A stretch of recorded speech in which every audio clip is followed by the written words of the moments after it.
Right, well, good evening, Steelers. Straight into it tonight. I'm just doing a little painting video, as ever. I do hope this is working, and if it is, then do give me a shout, say it is. You can see here, right in front of me, I've got a bunch of... these are 14th Army British. I've only got these to the very basic state at this point, so I'm not going to do anything with these tonight because I'm waiting till clearing off some Japanese first of all on the that I've got, so I need to get them off my painting handles. So I've got 25 of these, yeah, 25 Japanese here to paint up. Do say hello in the chat if you're out there. Give me a like if you're liking it. Tell me that you can hear me as well. I think I might be running a little slow on the what's it called? Evening, Steve. Good to have you on board. And yeah, so tonight I've got these 25 Japanese. I just kind of want to get these finished, really. I did 60 the other weekend, and I want to get these not finished tonight, but I'm going to try and work my way through them as much as possible. So it's just going to be a dead easy case. What I've already done so far is I've got the green ochre, which is their base coat, on. I've put flat earth on their bases, so that's all painted, and I've also painted all clear, good stuff, cheers Steve, and I've also painted the helmets in English uniform as well. These are all Vallejo paints. So I've got to do stone grey. I'm going to do the flesh. Hi Thomas, good to hear you, good to have you on board. I've got to do boots and rifles in beige brown, and that's really it, to be honest. And then they will get agraxed, and then I'll finish them off from there. Yeah, so basically I want to get these off the painting table because I started them. I should have really started the 14th Army stuff earlier, so I could just... because I've basically got a platoon of those ready to go. So they're just sitting there. It's 32 figures, I think, in total in the platoon. However, these Japanese, these aren't for a specific platoon or anything. I'm just painting them up. Evening, JT Wargames. When can we see your Through the Mud and Blood video on YouTube? I understand I played a game a few weeks ago. I certainly did. I played quite a few games over the last few weeks. The first one will be out on Friday. It's already available for Patreons. If you want to go over and have a look on my Patreon and sign up to it, I wouldn't stop you. But it's available.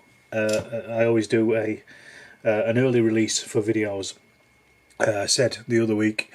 At the moment, I'm slowing the videos down to one a week for this next week or so, just because I'm away for half of the week at the moment, so I always want to get out. I don't want to flood everything, and then I'm also going. Then I'm going across to Austria as well for a fortnight. So I'm going to take a break from any video publication then anyway. So the next, about the next 4 or 5, at least in the next 4 or 5 videos is all mud and blood stuff. Do I have idiot sticks? What are idiot sticks, Thomas? I'm not entirely sure. You'd have to explain that one to me, because what I think are idiot sticks probably aren't what you're thinking of idiot sticks. But anyway, I'm cracking on with these now. I'm going to do the sunny skin tone first of all. This is for the Japanese skin, so nice and easy, little brush, dead easy stuff. The hardest part of painting these Japanese is the beige brown, because that is also. Cheers, JT Wargames, thank you. It'll be out, like I say, on Friday. I'm not sure what time on Friday, probably Friday night, because I'm up in Otterburn all day, so it'll be Friday evening. Probably around this time. So I'm using sunny skin tone for the Japanese here. Yeah, what was I saying? The hardest part of painting them is probably the beige brown, because there's a lot of beige brown on them, so it's their boots, rifles, equipment as well. But everything else is only tiny dots. They're only, it's only their faces and their hands and stuff. There we go. Just started reading through the Mud and Blood rules set question. Do every unit start on a blind, similar to the patrol phase in Chain of Command? It's up to you, basically. You're supposed to, because it makes it a little bit harder for your opponent. I don't know if you found this. I mean, they're a very old evening wardrobe. Day off today, sort of, doing work around the house while listening. Good stuff. They're an old set of Lardy rules, and you can tell that in the writing. In that a lot of it is not particularly clear. First time we played them 7 years ago, we just didn't understand them. Me and my mates, that is, because we just didn't understand the concepts of the Lard. So it took us a little while to work it out. But as for does everyone start on a blind? If you want them all to start on a blind, you can. If you don't want to, you don't have to. Obviously, being on a blind allows you to use dummies and things like that. And it's not very clear as to what a unit is, in inverted commas, when it says. So what I usually take it as is every section, and then perhaps your headquarters, or I would maybe have the lieutenant and the sergeant attached to a section, but it's up to you. Obviously, how you play it. It's one of those things where there's a lot of scope in it for players to do what they want with the game, really. Which again, when I first read them, I didn't really get or understand. But having gone back to them, having played, I Ain't Been Shot Mums, Sharp Practice, and the other games that are similar to it, it makes it a lot clearer. So yeah, it's a great game, really good fun.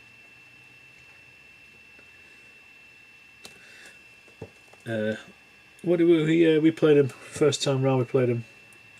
It would have been during the centenary, so it was about 2017, I think it was. No, a bit earlier. Just couldn't understand it. You're finding this as well. I'm tempted to play World War and Chain of Command instead. You tell with the ball on Woodsbury's. Thank you. Yes, it's the First World War Chain of Command. The First World War Chain of Command is very good. Works really well.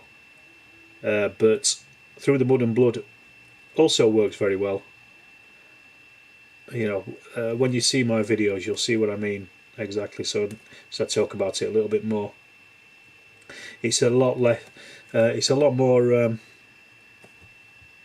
user-led Through the Mud and Blood.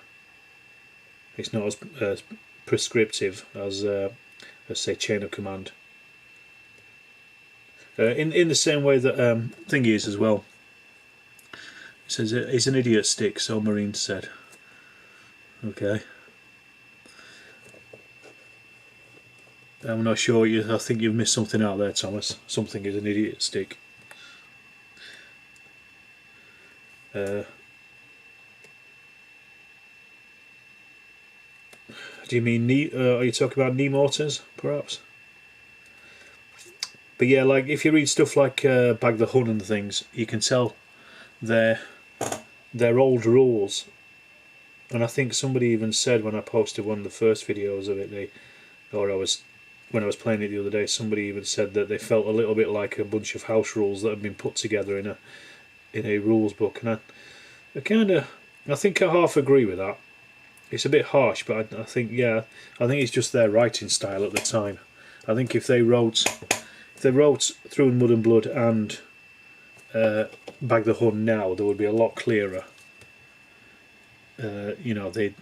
Both of those are written like a decade ago, and they were also relatively new concepts in Wargaming as well when they were writing that stuff. Using cards to activate and things, and using blinds to spot and things like that. I know they've been around for a while, but they, for most games at that time, definitely weren't using blinds, or in the case of Bag the Hun, bogies and things. So I think there are both those sets of rules are probably a lot easier to read if you've got a bit of idea of the ethos of the Lardies. Anyway, 6 people watching, 2 likes. Come on, turn it around. Hit that like button. Or the dislike button, either or. I don't mind. As long as you hit something. These are command decision figures. Just in case anybody was wondering. 15mm. Japanese anti-tank weapon. Oh, was a bomb with the end of the stick. Yes, yeah. Idiot stick. She usually died in the process. Used in Chain of Command BA. Yeah. It's the Bangalore torpedo, isn't it? Yes, I know what you mean. No, I don't have any idiot sticks, unfortunately. These are probably a bit early for their introduction, I would have thought, because these ones I'm using for Malaya, so it's 41. They weren't really up against tanks in Malaya.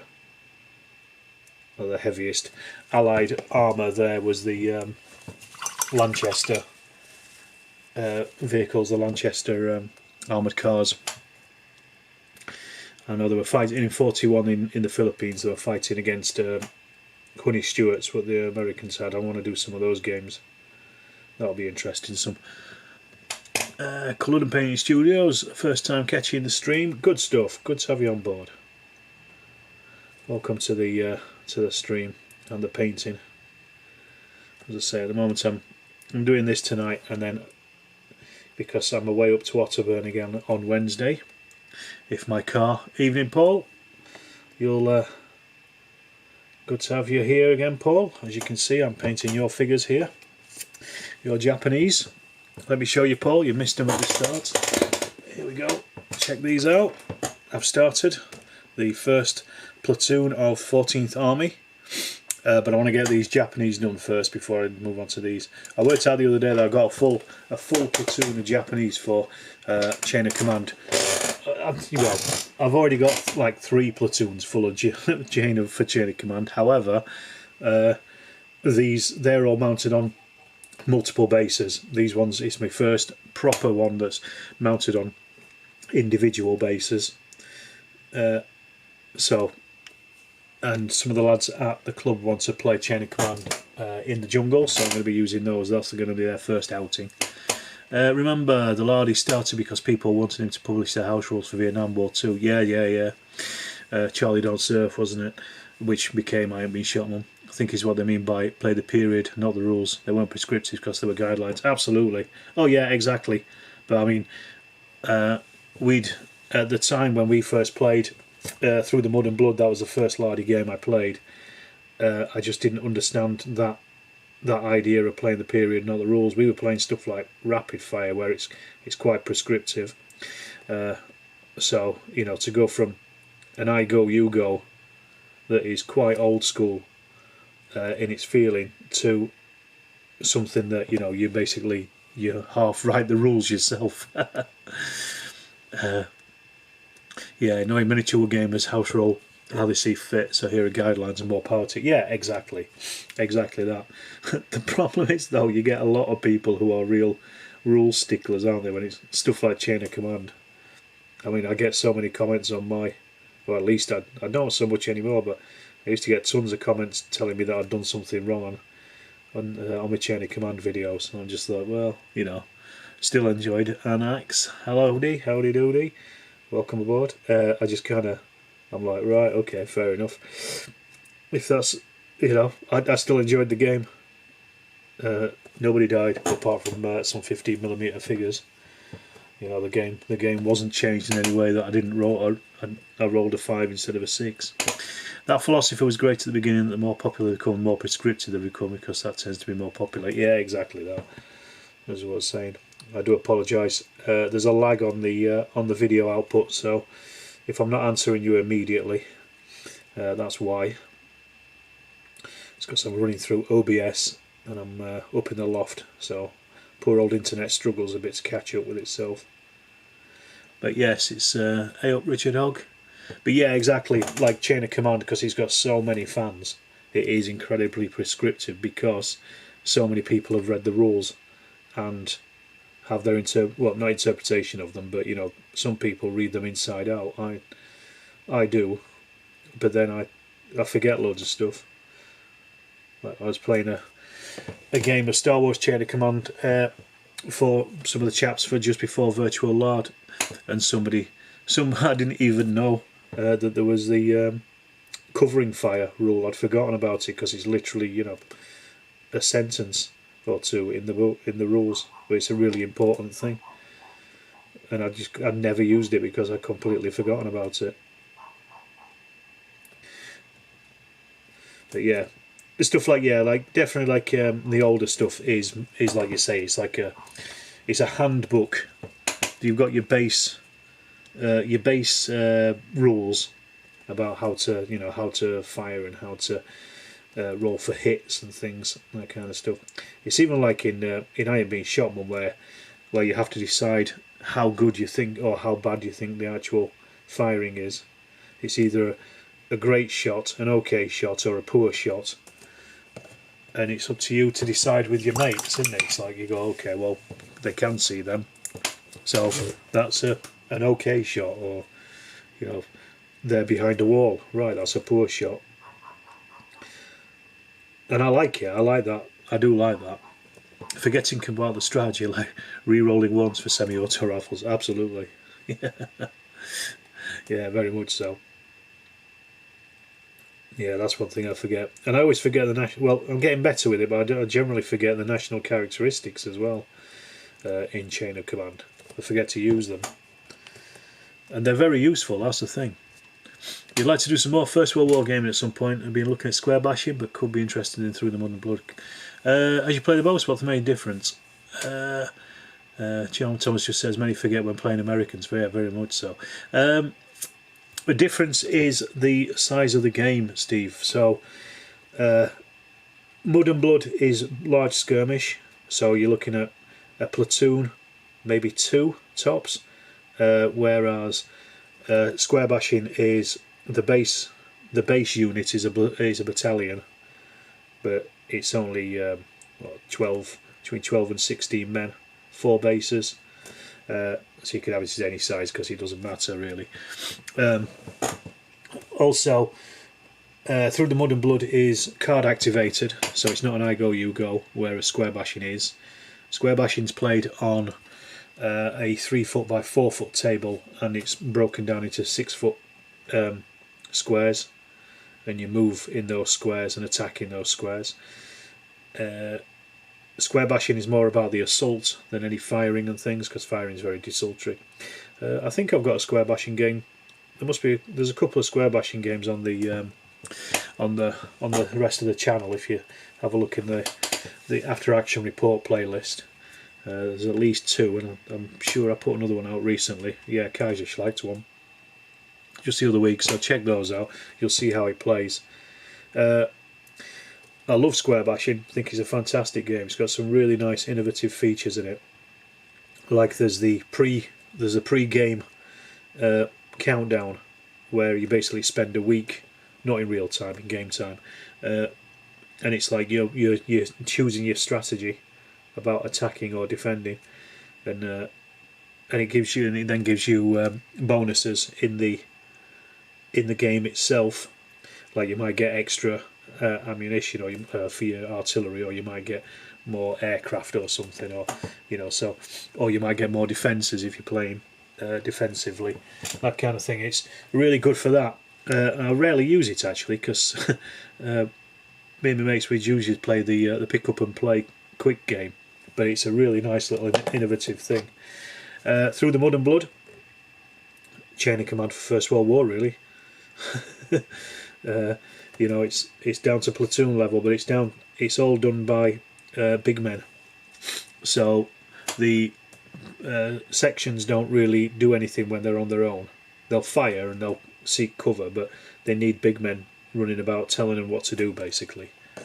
So it's a bit more like sharp practice than I Ain't Been Shot Mum, in that you have leaders and officers and things. Playing a solo meeting engagement of Chain of Command at the moment. Excellent. Elite British Paras and a tank platoon versus Panzer Grenadiers and their tank platoon. Excellent. That should be fun.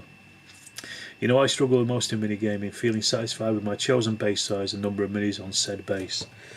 Yeah, I know what you mean sometimes. I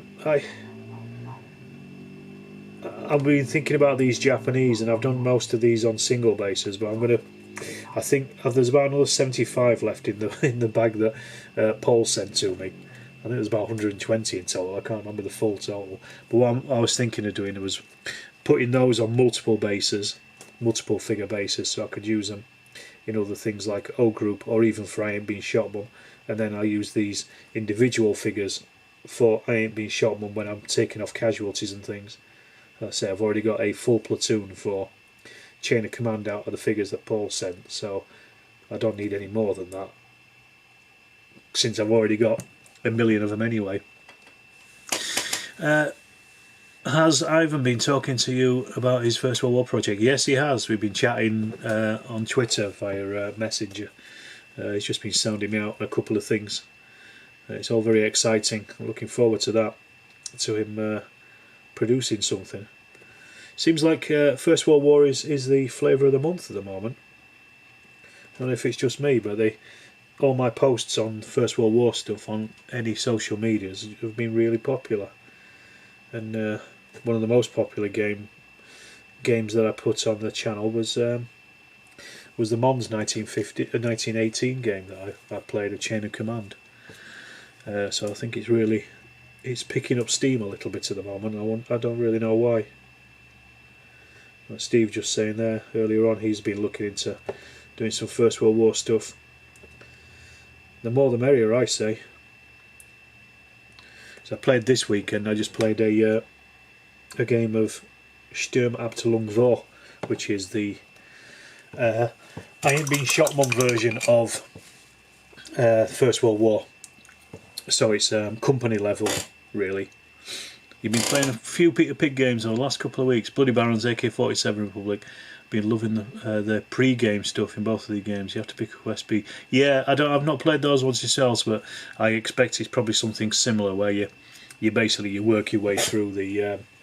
You have a load of choices beforehand, don't you? And then it affects how you play the game when you actually come around to play it. So I mean I can imagine what they're like. I've always had a bit of a side eye on Bloody Barons.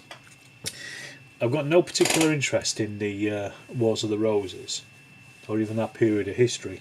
Just not that interested in it. But I've always thought about having a look at Bloody Barons and just maybe even just buying enough figures for them. But you know what it's like with those wargamers.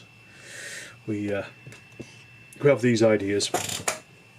I kind of think like I'll probably play it a few times and never play it again. So I don't know if I'd ever, if it's worth the while. Right, that's all their skin done. So over to next thing now is the canvas equipment, which is their bags and stuff, and leather and straps on rifles. So this is a nice easy thing to do.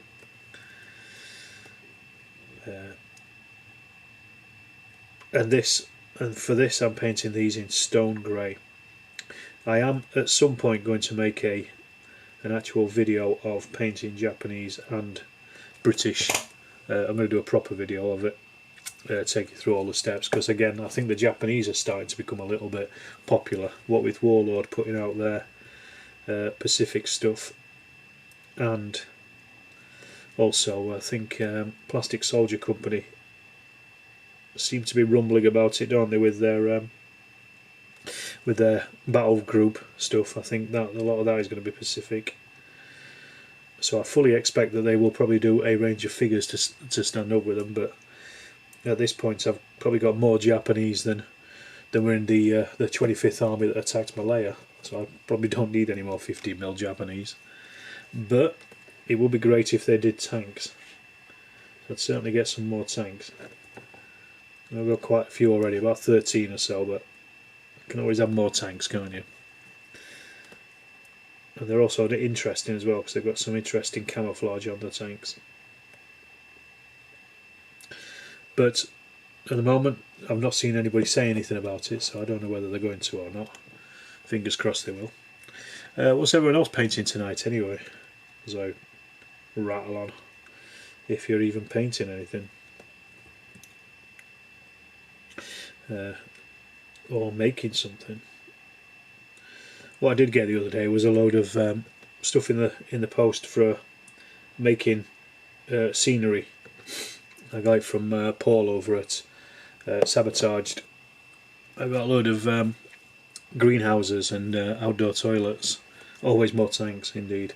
And I'm just waiting for some plastic cards to come through the post, and some embossed plastic cards, so I can start making backyards and stuff for that are going to be modular, inspired by Joe the Wargamer over on Twitter. And it's going to be a bit more modular, so I can just basically, you know, put a house on top of it. Inspired by Joe and Nick, actually, of Too Fat Lardies. He's been doing the same. And it just makes your board look more attractive, and it's a really easy, simple thing to do. Because it's all about the terrain, man. Work out which one of these is actually leather. Richard, how do? Good evening. Great bit of nostalgia on back of 6mm Pony Wars game from way back. Sure, I saw it at Triples a long time ago. Making rosehip wine, nice. Yes, one of the lads in the club had got it the other week. He just got his pre-order copy, because I think he was one of the play testers as well. It looks very nice. Looks like a really nice set of rules. Been really nicely well produced. We played a game that was based off from it, which was a Zulu version of Pony Wars. We played that at the club the other week, and that was a right laugh. I've not played Pony Wars itself, but I'm sure it's a good fun game. From what Peter was saying on Sean's podcast, on the God's Own Scale podcast, he was saying it's more like a Hollywood movie than a serious historical game. And I bet it's fun, so if some of the lads do it at the club, I'm more than happy to join in. Painting some 15mm buildings for Bloody Barons. Good stuff. First batch of the year. Playing 1-to-1 game called Buying Condo, Selling House and Moving. I hope it's going well. I can imagine it's quite a stressful time. Just finished basing your 15mm World War II Cossacks and partway through another 28mm Spanish battalion for a South American 1718 project. Excellent. Good stuff.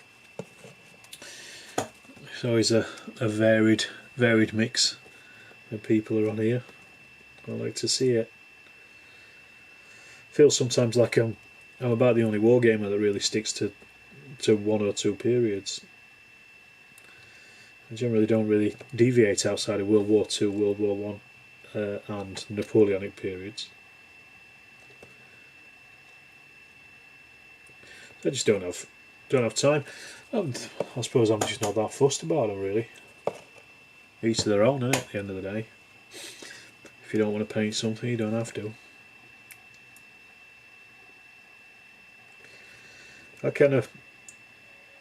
I like to get projects done. You know, I like to have a lot of figures for one particular thing rather than lots of figures for lots of things. Or sorry, say a few figures for lots of things. I prefer to have a lot of figures for one thing. Really concentrate on it. So, like the Second World War, for example, I've got pretty much every single German tank that was used, or main tank anyway. I've got pretty much every Russian tank as well. So I can play those anytime, just pull anything out. Get in there with the Japanese, at least with their... Oh dear. I knew I'd get a phone call as soon as I started doing this.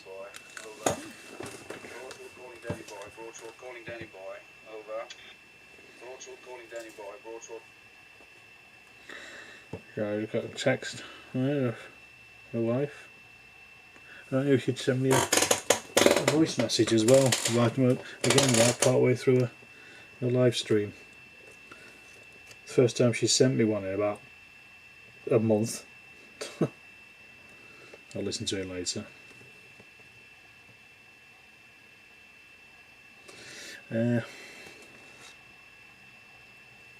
So yeah, I just prefer to have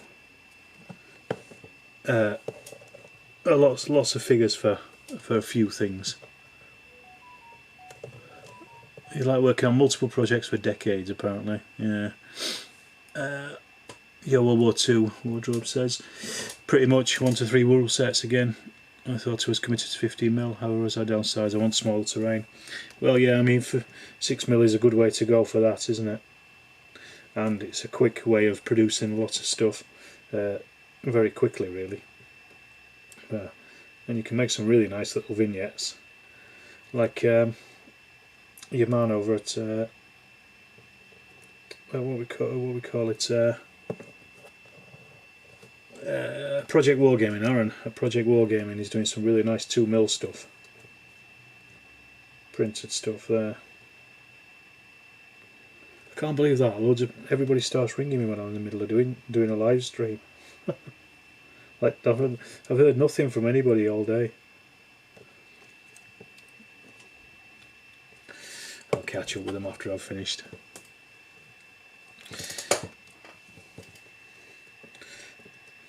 But yeah, you know, at the end of the day, wargaming is a big old hobby.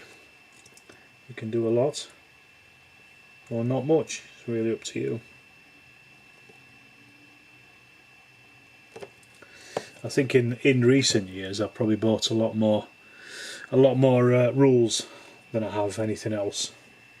I've started exploring more different rules, really, because when you've got enough figures you can try lots of different rules out with them, so it makes it a lot easier, doesn't it? And I generally stick to 15mm just because it just makes swapping all sorts around. Considering 10mm as a compromise, yeah, 10mm again is rising pretty much at the moment. Hard to skirmish smaller than 15mm. I think you do it with 10mm. It depends how you're skirmishing, really. I mean, Chain of Command you could quite easily do it in 10mm, I would say. But if you're doing something like Ivan's games, then probably less so, simply because his are more on the individual figure rather than the individual unit. Jeff says, I really want to get into Infamy, play Bolt Action and Team Yankee, but no one plays anything outside of Bolt Action, Black Powder, Team Yankee at the historical side of things in my club. What I'd do in that case, Jeff, is I would do what I did and buy both sides of the coin. Basically, get, you know, a Roman army and a Gaulish army, or a German army, or whatever, or even another Roman army, and then just take it down and make people play it. I think another thing that I've always done with my mates is we've always said, if you want to start a new project, everyone's more than welcome to, but don't expect anybody else to paint anything for it. Paint everything for it, and then we'll play it. You know, so my mate's got an Ancient Greeks project, so he's got both sides for that: Spartans, Athenians, and some other mythological creatures. My mate's got Spanish Civil War, he's got both sides for that. I've got pretty much everything for the Second World War, because otherwise you just end up waiting for somebody else to paint stuff, and they usually go off on a tangent and find something else to paint. So the way I do it is really just, you know, we just get it sorted ourselves. So if you want to play something, get everything for it. So I would suggest doing that with Infamy. Get both sides, and then you're never looking for an opponent. Loads of modern vehicles finished on the weekend. Ultra moderns in 28mm, the Gortham, Spetsnaz, and cool. 6mm for World War II. Yeah, I've got 2mm for Rommel, and I think 6mm would work very well for stuff like I Ain't Been Shot, Mum, for example. As long as you've got your big men, you can tell which ones they are. An O group, it would be perfect for 6mm as well. Another good one.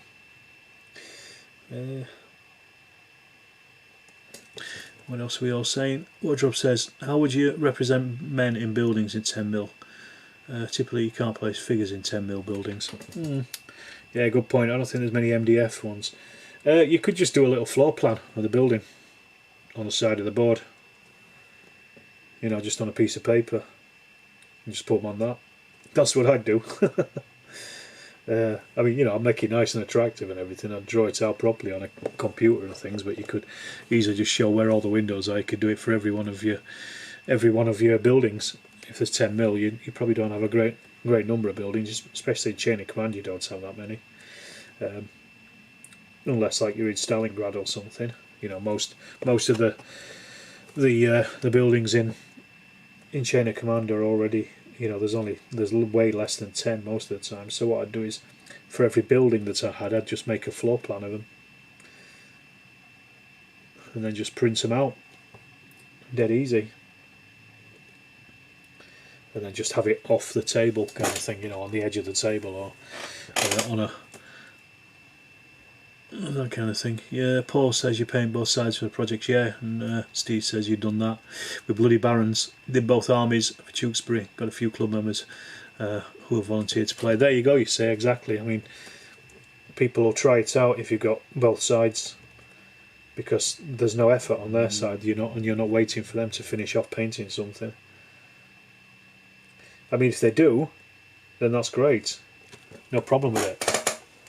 But the problem is, you know, if it's not your project, sometimes people's enthusiasm can wane for it very quickly, can't they? You know, like, I'm not particularly interested in the Spanish Civil War, so if my mate was asking me to paint up a load of Spanish, I'd be looking at other stuff to paint before them. You know, just because I'm not that interested in it, and I'd be painting something that I want to play. Okay, that's a stone grey done. Right, we're on to the big thing of the beige now. How long have we been at it? Beige brown. Right. So, am I going to go with that first of all? I'll tell you what I'm going to do is I'm going to paint some of these guys are chucking grenades. No, I've done their arms. I'm just going to paint the grenades in English uniform, just so you can see what they are. That makes it nice and obvious. Big supporter of painting both sides, yeah. It's just options, isn't it? It gives you loads of options, and you don't end up with, like, you know, 28mm Macedonian army that you can't play a game with. If you do the other side, you're in. Infinite is a good game, but the period, I'm just not interested in the period, so I played it a few times and I sold it on. Let somebody else get fun out of it, I say.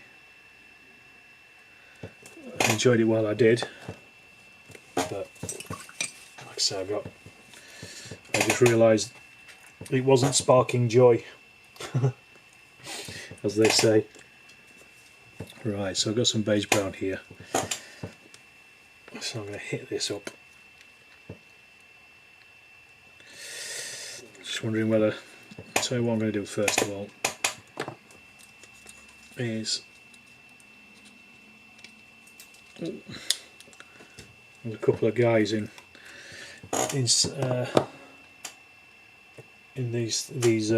jungle suits, which is a bit weird because I think they're supposed to be snipers, but they look like they're just stabbing. I think I've talked about these before on the stream, or maybe I think that was a stream I was streaming when nobody was watching me because I'd done it wrong.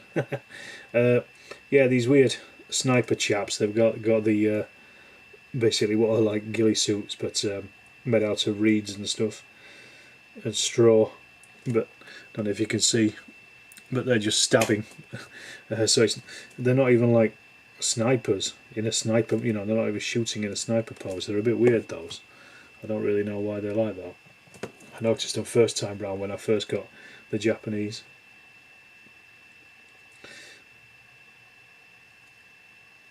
You know, if it was in a firing pose, I could kind of understand it. Maybe his uniform fell to bits, and he was just needed to put something on.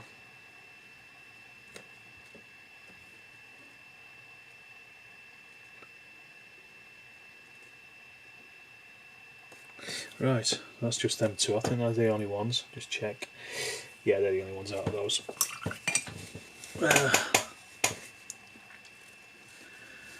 You missed the answer to your chain of command of figures and buildings 10 million. Consider you can't put up figures in the buildings at that scale. Need to back up the video. I'll tell you again, just create floor plans for every building that you've got. Make a floor plan. Print it on, put it on paper and print it out, and then just put it on the side of the game table. There you go. Dead easy. And then you know exactly who's in there, how many windows there are, where they are in there. And then it's also, you know, it's up to your opponent to remember that they're there as well.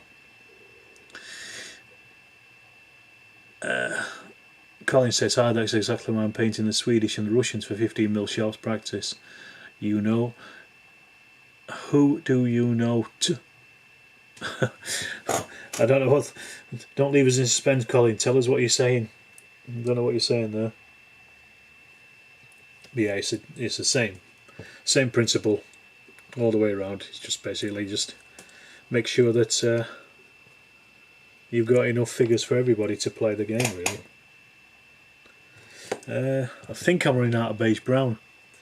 Who do you know that loves the 1808 Swedish-Russian War? Yeah, there you go, exactly. Not many people, or very few people, I would have thought.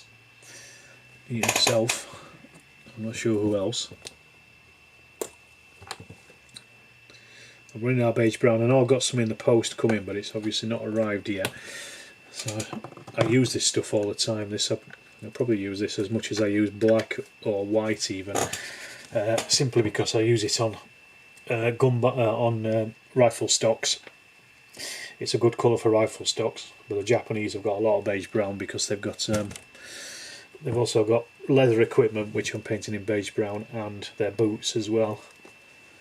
So I'm quickly running out of it, unfortunately. Let's just see if I can actually squeeze any more out of this bottle. Oh, there you go. I squeezed a lot out everywhere. Oh, I'm gonna have to use this now. Yeast in, airlock sorted, browse the internet time. Anyone going to a show soon? Yes, I'm going to go to Partisan on the 10th of October. I'll go down for that. It's only an hour away, but that's the only one, I think. I don't know when the others are. Don't know when Salute is this year. Sorry, just concentrating on getting these. These are small bits. Unfortunately, what I've done is I put a bit of water in the Beige Brown to liven it up a bit, and it's got a little bit too. There's too much water in compared to paint, annoyingly. Just need a tiny little bit of lump of paint rather than water. Just to thicken it up a little bit. If not, it may be a case of having to wait until the new pot of Beige Brown turns up. No, it's going on. It's going on. I'll struggle through. Because once they're agraxed, it won't really matter anyway. You won't even see it.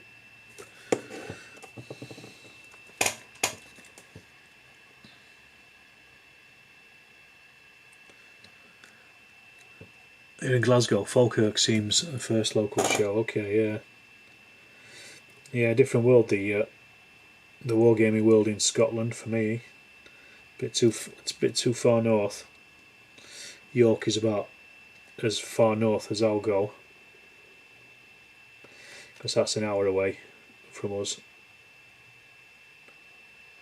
I don't know if this Beige Brown is working so well,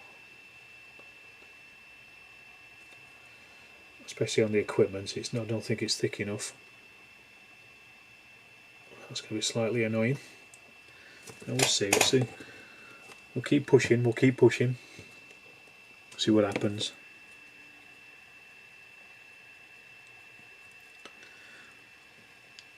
A different world in all respects, very much so. I like Scotland. I was just on the Scottish border last week, and I will be again on Wednesday up at Northumberland.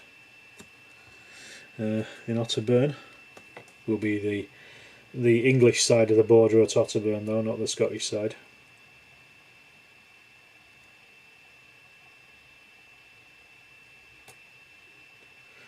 So yeah, I'm just getting these bits and pieces done.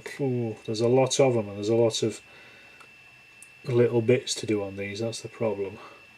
So it might just be a case of I might have to end it soon enough. Oh, I missed him with his straw. Why didn't I see him right in front of me? There we go. Let's just do his little straw cape. This little fella finished off. Yeah, I might have to finish up here, I think. The Beige Brown is not behaving, unfortunately. But what time are we on? 45 minutes. Trying to think if there's anything else I can do with these, because the Beige Brown is the most. The only other thing will be painting gunmetal and stuff, but I always do that after Beige Brown because it's on the weapons rather than on the anything else, on the rifles. Well, let's see if I can activate the older stuff. That's what a wet pallet's for, isn't it? Let's see how far I can go. Perseverance always pays off, so they say. I could paint the larger bits like the boots and stuff and then come back and do the straps later when I've got the new paint. I like to get everything painted in one go if I can, because I don't really like coming back to them. But I'll probably get these finished off tomorrow when I graxed up, and then finish them for the weekend, because once you get onto the highlighting part of these, they're dead simple. I don't do a huge number of highlights on them anyway. I'm looking forward to painting the 14th Army because I haven't done any jungle green figures before, so that's going to be interesting, I think.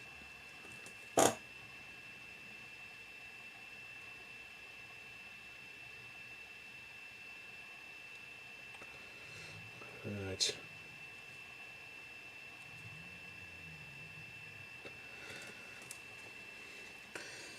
So like I say, I've got 25 of these to paint, and I've not even done 10, but yeah, I think the Beige Brown is letting me down. There you go, poetry. Come for the figures, get some poetry. Yeah, it's just too. It's acting like a contrast paint at the moment. It's too thin. Which would be good if I was painting them like if I was painting contrast figures, but I'm not. Right, I'm going to try this last one here, and if it's not playing, I'm going to call it a night. That's what I think. Yeah, I think this is. I think that the Beige Brown has breathed its last on these ones.